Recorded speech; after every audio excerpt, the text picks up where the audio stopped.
Hey, Tony Jones, Reverend Russell, THQ, HardestQuestion.org, Easter 4. Yeah.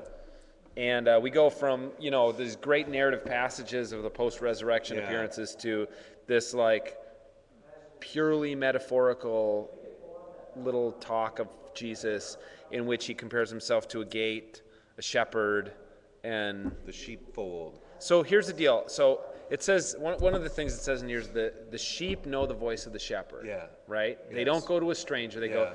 And so I actually, a couple weeks ago, I talked to a guy who spent one summer as a shepherd in college or whatever. Yeah. His friend was a shepherd. Yeah. His dad owned sheep.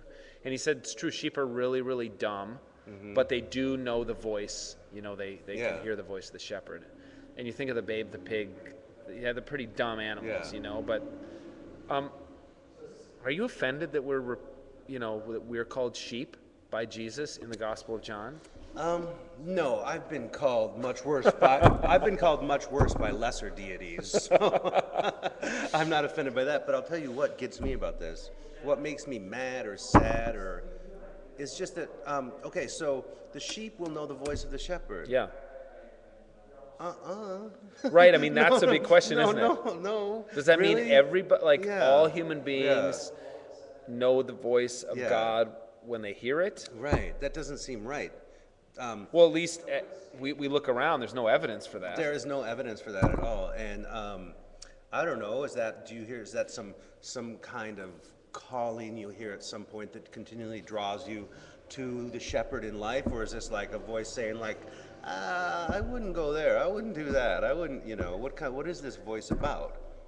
Yeah, I mean, on the latter example you give or question you ask, it would seem like that would be the voice of the shepherd is the Holy Spirit convicting you of what's right and what's wrong. Like the Holy Spirit is this moral guide. Right. But Jesus seems to be talking about himself at this point, because then he also says, "I'm the gate."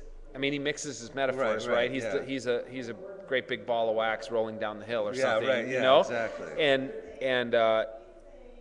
And so he seems to be saying, this isn't about right and wrong. Yeah. This is about getting into the kingdom. Right, exactly. This is about getting into the kingdom. And so I think it is incumbent on the shepherd to make his voice known.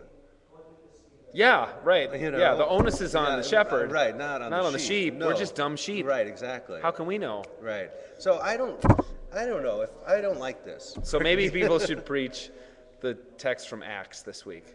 Maybe, or they should just embrace their Calvinism and just count out the sheep who are not of his fold. Right, there you go. All right. This is Tony Jones, Reverend Russell for the HardestQuestion.org. Let us know how you preach this text, will you? Drop us a note on the blog.